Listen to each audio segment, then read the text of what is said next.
et bienvenue sur Speak Intentionally, la plateforme qui t'aide à parler avec intention tout en restant toi-même.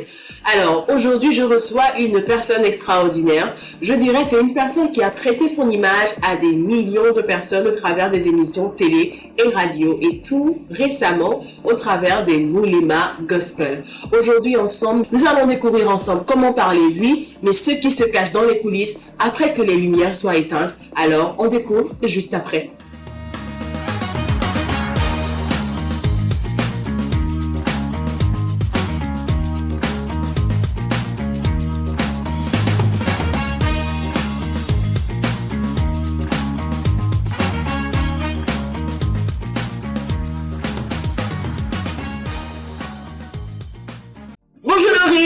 Hello Audrey. Alors, bienvenue sur le plateau de Speak Intentionally. Merci infiniment, c'est un plaisir d'être là. C'est drôle, hein? Habituellement, c'est l'autre côté. Exactement. Aujourd'hui, l'exercice est à l'envers. En tout cas, moi, je pense que je te connais un peu. Je vais essayer. Un peu beaucoup. Mais les personnes qui sont de l'autre côté ne te connaissent pas. Est-ce que, en quelques mots, tu pourrais te présenter? Et voilà, on rentrer dans le vif du sujet de cette émission. Et donc, je suis Laurie Nana. Je suis une jeune femme camerounaise qui gagne sa vie en parlant. J'aime bien le dire. Ça résume très bien ma vie. Je suis journaliste, animatrice radio et télévision, je suis voix off, je suis maîtresse de cérémonie et je suis aussi formatrice. Alors, la casquette de formatrice, on reviendra très bientôt pour ça. Je crois qu'il y a des surprises en backstage qui se préparent. Mais aujourd'hui, on voit journaliste, on voit le glow-up, on voit présentation, mais je suis certaine qu'il y a des sacrifices derrière. Il y a l'envers du décor. Et aujourd'hui, on voudrait prendre vraiment le temps d'aller découvrir cet envers-là parce que ça peut inspirer d'autres personnes ou décourager les aventuriers. Exactement, oui. C'est un métier qui vous invite à être devant les projecteurs de façon permanente, surtout si vous avez choisi de faire de la télévision ou même de la radio. Parce qu'aujourd'hui, la radio n'est plus qu'écoutée, elle est aussi regardée. Donc on est d'accord que ceux qui font la radio sont relativement aussi exposés que ceux qui font la télévision. Et moi, j'ai eu l'opportunité de faire les deux. J'ai fait la presse écrite, j'ai fait la radio, j'ai fait la télé, j'ai fait la presse en ligne. J'ai vraiment fait un peu toutes mes classes. Et oui, c'est vrai qu'avant que les lumières ne s'allument sur un plateau de télévision, il y a quelque chose qui se passe. Et après, il y a aussi quelque chose qui se passe. Et l'envers du décor, c'est justement qu'au-delà du glow, comme tu le disais, au-delà de la beauté de l'image qu'on propose, eh bien, il y a des temps de sacrifice énormes, parfois et très souvent d'ailleurs des nuits blanches, parce qu'il faut préparer ce qu'on va dire aux gens. J'ai l'habitude de dire que ceux qui font la télé, pour le cas de la télé, et qui arrivent en télé avec l'ambition d'être des stars, ne suivent pas le parcours comme nous autres qui n'avons qu'envie d'impacter. Quand tu vas impacter, tu es obligé de te charger émotionnellement parce que tu parles aux gens, tu parles au cœur, de te charger spirituellement parce que c'est une œuvre qui est spirituelle, quoi qu'on dise. Quand tu parles, tu transmets quelque chose, tu transmets un esprit, tu transmets la vie ou la mort, je vais le dire trivialement comme ça. Et donc tu as besoin d'être chargé toi-même pour pouvoir transmettre.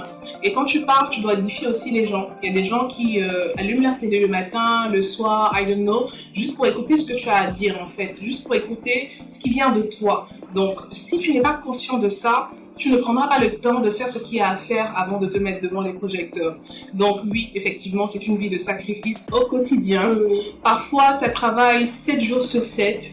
Parfois, ça se déplace beaucoup. Donc, pas toujours le temps d'avoir une vie sociale, un peu comme tout le monde.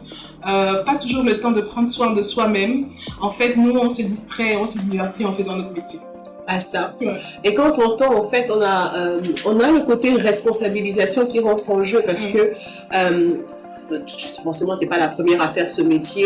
On a des personnes qui le font, mais en t'écoutant, on sent que tu es responsable de la parole que tu as. Exactement. En fait, tu es consciente que parler et être écouté par les gens, c'est une responsabilité. Exactement. Et du coup, tu poses des actions de préparation qu'il faut parce que tu es, j'ai envie de dire le mot qu'on aime ici, intentionnel.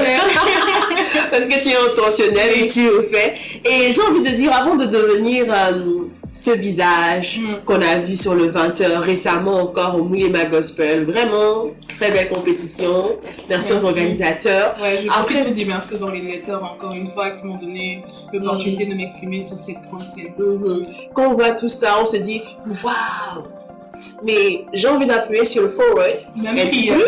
Non, pas même prière. Même prière. Et rentrer et se dire ok, ça a commencé ouf. Où est-ce que toute cette belle histoire a commencé? C'était quoi les débuts? Elle a commencé il y a une dizaine d'années. J'ai commencé très tôt. Par une opportunité qu'une radio locale m'a donnée. Elle était à caractère chrétien. Et c'est sur cette radio, sur ces ondes-là que j'ai fait mes premiers pas. Solution radio. Sur la ville de Douala. Je n'étais qu'en classe de première, je crois bien. Et pour la toute première fois de ma vie, j'ai eu accès à un micro dans un studio de radio et on m'a confié la lourde charge de présenter le bulletin de l'information de la soirée.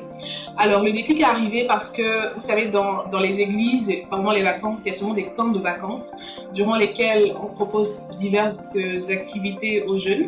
Sauf que moi, je m'ennuyais un petit peu parce que j'étais inscrite au camp de vacances, mais je ne trouvais pas véritablement une activité qui me parlait. Il y avait la cuisine, il y avait la danse, il y avait le chant. Mais je me disais, qu'est-ce que je suis en train de faire là en fait? Je dansais mais ça me ressemblait pas. Je voulais chanter mais ça me ressemblait pas. Même si j'aime beaucoup chanter, même si j'ai pas écrit des voix. Mais voilà, donc je réfléchis et dans l'enceinte de l'église, il y a une radio. Et donc je m'échappe un jour, je vais guetter ce qui s'y passe, je vois ce que les gens font parce que il faut dire qu'avant ça, je m'intéressais déjà progressivement un peu plus, de jour en jour en tout cas, à tout ce qui était journal, édition d'information à la télé, à la radio. J'étais captivée par les voix des aînés que j'écoutais à la radio, des aînés que je voyais modérer les plateaux à la télévision. Et donc quand je découvre qu'il y a une radio dans l'enceinte de cette église que je fréquentais à l'époque, je me dis, ça, c'est exactement l'endroit où je dois être. Et à partir de moi, donc, il décide d'ajouter l'activité du journalisme aux activités qui existaient déjà sur la liste des activités du camp. Et donc, on ouvre une liste et on dit aux parents que tous les enfants qui aimeraient bien se frotter au métier du journalisme doivent être inscrits sur cette liste-là pour désormais participer aux activités de la radio. Et donc, je suis la première, évidemment, à être inscrite sur la liste. Et moi, chaque matin, pendant un mois, je vais à la radio, j'observe ce que les aînés font, je me prête au jeu. Et au bout de 2 semaines, j'ai dit que je l'ai fait pendant un mois, mais au bout de 2 semaines, ils estiment qu'il y a quelque chose en moi qu'on pourrait développer, qu'on pourrait exploiter. Ils me jettent à l'eau, ils me demandent de présenter le journal en soirée. Mais à cette époque-là, c'était encore en post-production, donc c'était pas en direct. Et donc j'ai commencé à enregistrer les éditions d'information parlées à la radio. Ça passait. J'avais des challenges avec ma famille qui ne me voyaient pas forcément évoluer dans ce milieu-là. Pour eux, le journalisme n'allait pas payer, c'était peut-être pas fait pour moi. Parce que c'est vrai qu'on me voyait plus sous la casquette d'une avocate, d'une juriste, mais pas forcément une journaliste. Mais j'ai dû faire mes preuves et tenir bon, même face à la réticence des membres de ma famille qui, évidemment, j'étais que mineure, donc forcément ce sont eux qui me payaient les études. Ma famille qui voulait donc pas forcément que je fasse le journalisme, mais j'ai dû prouver que j'étais capable et que à l'intérieur de moi c'était clair, le journalisme c'était ma voie. Donc après ça, vraiment j'ai enchaîné les expériences, j'ai fait de la radio, j'ai fait la presse écrite, j'ai fait la télé, j'ai fait la presse en ligne, voilà, jusqu'à aujourd'hui. Yes. Je t'écoute avec attention et je me rends compte qu'à un moment donné, il a vraiment fallu que tu te positionnes. Exactement. Et que tu puisses défendre, comme tu disais, ton opinion. Je voudrais qu'on fasse un zoom ou qu'on aille sur un côté en particulier. Pour cette émission, on voudrait vraiment s'attarder sur le côté professionnel. Parce que il y a des codes dans le journalisme, il y a des codes dans la télé, radio, écrite et tout. Et parfois, on peut oublier le fait qu'il faut une structure pour pouvoir exceller. Tu vois, on peut se dire que non, je parle bien, j'ai une belle, j'ai un capital beauté qui est assez intéressant. Et je me dis que c'est suffisant. Mais il y a plusieurs personnes qui ont ça. Qu'est-ce qui fait vraiment la différence entre 2 personnes qui ont ce même profil? c'est ce que vous transportez. C'est la conscience de la mission, je pense. Moi, je dis tout le temps que je suis en mission. Peu importe la tribune qui m'est offerte pour que je m'exprime, je garde en tête et en mémoire que je suis là pour accomplir une mission. Je le disais en amont, à chaque fois que je prends la parole, c'est parce que je veux communiquer quelque chose à quelqu'un. Je ne veux pas juste venir devant une caméra et être belle. Je ne veux pas juste venir devant un micro parler et me faire entendre d'une belle voix. Je veux en fait que ce que je dis puisse créer, donner, transmettre la vie à quelqu'un. Et la vie, c'est vraiment, on peut la voir sous plusieurs angles. Hein. Ça peut être la réponse à une question. Pour ça, pour répondre aux questions, il faut que vous soyez vous-même cultivé. Tu vois ce que je veux dire? Je veux dire, tu ne peux pas t'exprimer sur un sujet que tu n'as pas, sur lequel tu n'as pas fait de recherche. Donc ça implique la recherche en amont, ça implique le sacrifice de pouvoir discuter aussi avec les gens, parce que dans notre métier c'est important. Plus tu discutes avec les gens, tu rencontres des personnes, tu apprends de ces personnes-là et ça te permet justement d'ouvrir ton esprit et d'avoir des connaissances diverses sur plusieurs sujets, sur plusieurs domaines. C'est pour ça que vous regardez une émission de télévision, une émission de télé qui vous parlera moins qu'une autre. Alors, quand on prend par exemple le cas des débats à la télé, je discutais avec un confrère dernièrement et qui me disait que dans X chaîne, il y a un modérateur qui ne lui parle pas forcément, alors que dans Y chaîne, il y a un autre qui lui parle. Et il donnait comme argument le fait que le modérateur de la première chaîne semble juste partager la parole sur le plateau. C'est genre, allez Audrey, dis-moi, il y a eu accident à tel endroit, qu'est-ce que tu en penses? Mais le modérateur de la deuxième chaîne, lui, il est un peu plus profond. Voilà. Il y a quelque chose de recherché derrière. Et c'est ça qui fait la différence. Qu'est-ce qui vous remplit en réalité? Qu'est-ce qui vous remplit? Ça, c'est la question qu'on doit se poser. Au-delà d'avoir une belle voix, au-delà de savoir se tenir devant une caméra, ce sont des atouts qui sont importants, indispensables quand on veut faire les métiers de la télé, parce qu'il y en a plusieurs. Il faut qu'il y ait du contenu au-delà de tout. Et donc, effectivement, c'est le contenu qui fait la différence. Et ce contenu-là, on l'acquiert dans la recherche, on l'acquiert dans le sacrifice. Se professionnaliser requiert la formation, le remplissage par du contenu qui va dans le sens de notre métier, par des connexions aussi. C'est-à-dire être entouré des personnes qui soit vont dans la même direction, soit sont déjà beaucoup plus hauts que nous. Exactement. Parce que comme on dit, les aigles volent avec des aigles. Voilà. Et quand je t'écoute aussi, je vois le côté persévérance, parce que c'est pas non, ça vient pas comme ça. Certainement pas. Et je précise dans un environnement hyper concurrentiel où dans les universités, ils sont des centaines à faire journalisme, arriver à trouver sa voie. Il faut vraiment se donner toutes les chances. Et là, comme tu disais, les chances, c'est vraiment de se donner et les moyens, que ce soit au niveau de la compétence, que ce soit au niveau du caractère, que ce soit au niveau de l'attitude, pour que finalement, quand j'arrive dans un plateau à compétences égales, qu'il y ait quelque chose qui fasse notamment la différence. Voilà. Et quand on parle de différence, du coup, j'ai envie qu'on parle un peu de ce fardeau que tu as récemment de transmettre ce que tu as au travers de Level Up. Donc, dis-nous, pourquoi Level Up aujourd'hui et comment est-ce que tu penses que se former peut vraiment impacter la manière de parler? Je parle de tout le monde. Je veux dire, ça peut être un directeur, ça peut être un jeune étudiant. Parler, c'est la compétence universelle. Je pense que même un nouveau-né devra tout le monde. Oui, vas-y. Tout le monde a vraiment besoin de savoir parler. Je dis souvent que parler, c'est bien, mais savoir le faire, c'est encore mieux. Parce que parler, c'est un art. Et aujourd'hui, justement, Level Up, c'est mon petit bébé qui naît d'une frustration que j'ai dans l'exercice de ma profession en tant que journaliste, en tant que femme de médias. Je le disais tout à l'heure, on rencontre beaucoup de personnes.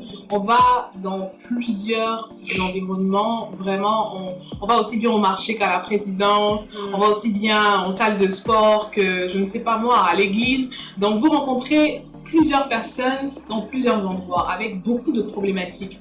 Et l'une des choses que j'ai observées, c'est que les gens sont porteurs de projets, les gens sont porteurs de lumière, mais cette lumière-là n'arrive pas à être révélée. Qu'est-ce qui se passe? Il y a quelque chose qui bloque. Pour que la lumière soit révélée, il faut qu'il y ait le véhicule. Et si le véhicule est en panne, c'est compliqué de se déplacer. Et donc le véhicule, à l'heure d'aujourd'hui, rendu à ce siècle, en cette année, c'est la parole. La parole est créatrice. La parole, c'est une arme. C'est une arme pour défendre ses idées. C'est une arme pour s'imposer dans son environnement. Et donc, Level Up, c'est justement, l'idée, c'est justement de passer à un autre niveau. C'est de quitter le niveau de stagnation où on ne peut pas défendre un projet devant des investisseurs parce qu'on ne sait pas comment se positionner par la parole, on ne sait pas comment vendre ce qu'on a. Donc, pour aller justement à un niveau supérieur, dépasser ses peurs, dépasser ce qu'on pourrait qualifier de défauts, parce qu'en réalité, je ne suis pas de ceux qui pensent qu'on a des défauts. On a juste des points à améliorer. Tout simplement. Je crois que c'est bien dit comme ça. Donc, Level Up, c'est vraiment une plateforme au travers de laquelle j'aimerais pouvoir donner les clés pratiques, et ça, je le fais déjà en tant que formatrice, à toute personne qui en a besoin pour que la lumière qui est à l'intérieur d'elle puisse sortir, parce que nous sommes tous des lumières. Nous sommes appelés à briller chacun dans son environnement. Je suis journaliste, il faut que je brille à la place que j'occupe. Si je suis voix off, il faut que je brille à la place que j'occupe. Je suis médecin, je dois briller à la place que j'occupe. Je suis même chef de famille, je dois briller à la place que j'occupe. Et ça, les gens n'ont pas toujours tous les outils nécessaires pour pouvoir laisser cette lumière luire et éclairer le monde entier. Donc, Level Up, c'est un petit peu ça. Et je pense que ce problème-là peut être résolu à 100% par la parole. Du coup, qu'est-ce qui fait la différence entre une personne qui parle et une personne qui inspire? Qu'est-ce qui fait la différence? Alors, parler, c'est quoi? Parler, je pense, c'est simplement donner de la voix pour inspirer, justement. La parole est utilisée par l'inspiration pour que l'inspiration soit. J'explique. Rembobine. J'explique. Rembobine. Inspirer, c'est faire des choses intentionnellement. Speak. Yes. Intentionally. C'est faire des choses intentionnellement pour atteindre un objectif. C'est viser. C'est straight to the point. Je sais ce que je veux atteindre comme objectif. Et pourtant, parler, c'est avoir une belle voix dont on se sert justement pour atteindre cet objectif-là. Tu captes un peu la différence. Donc, je pense que parler, c'est simplement, comme je disais, je vais me répéter un petit peu, donner de la voix. J'ai une belle voix, j'ai un public, j'ai des personnes qui m'écoutent, des personnes qui me regardent. Donc, je leur parle, j'ouvre la bouche, je laisse sortir les paroles qui doivent sortir. Mais justement, qu'est-ce qui doit sortir? Il faut que ce qui sort inspire. Et ça nous ramène à ce que je disais. Qu'est-ce qui te remplit? Donc, l'inspiration, c'est le duo de ce qui te remplit et de la parole que tu sais utiliser, de la parole dont tu sais te servir justement pour inspirer. Donc, en fait, le résultat qu'on obtient sur les personnes qui écoutent, qui est d'être inspirées, c'est le mélange de la parole, c'est-à-dire que le son, le véhicule, à ce que tu as mis à l'intérieur de toi. J'ai envie de rajouter en pensant à la personne à qui tu vas parler. Forcément, c'est visé, c'est intentionnel. Exactement. Good. En tout cas, on est richement instruit sur le plateau. Et je crois qu'on va prendre un dernier point avant de partir. C'est quel conseil donnerais-tu de manière concrète à une personne qui veut level up sa manière de parler? Là, tout de suite, en plateau, peut-être on devrait payer pour aller en formation pour ça. Mais ce sont les avantages des abonnés de la plateforme. Je vous le concède, hein. Je suis là pour ça.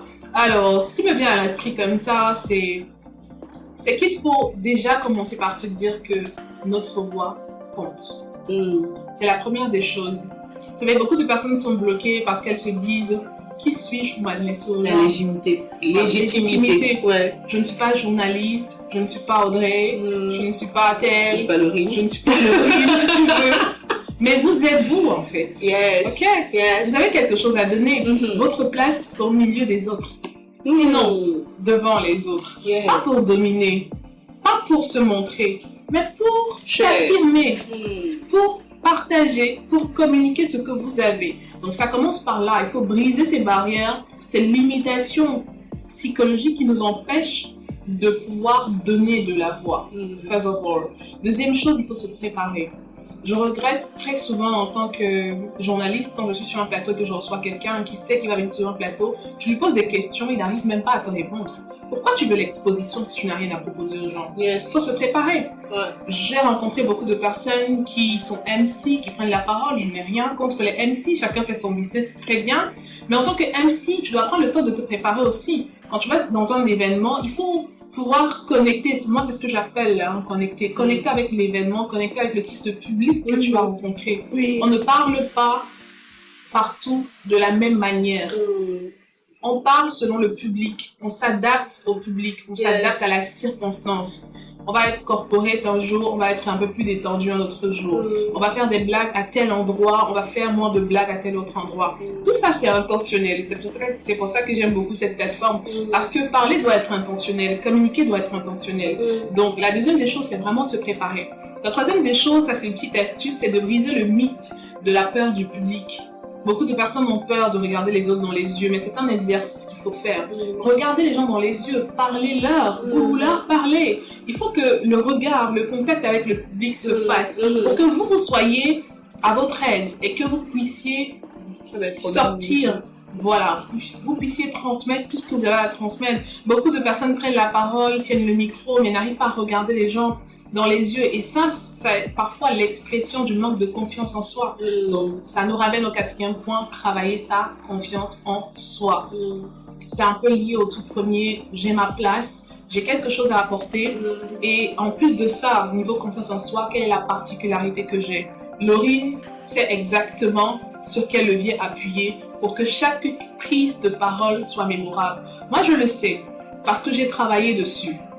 J'ai eu très souvent des retours, mais au-delà des retours, je me suis arrêtée moi-même pour me regarder dans un miroir et me dire qu'est-ce que j'ai de différent que les autres?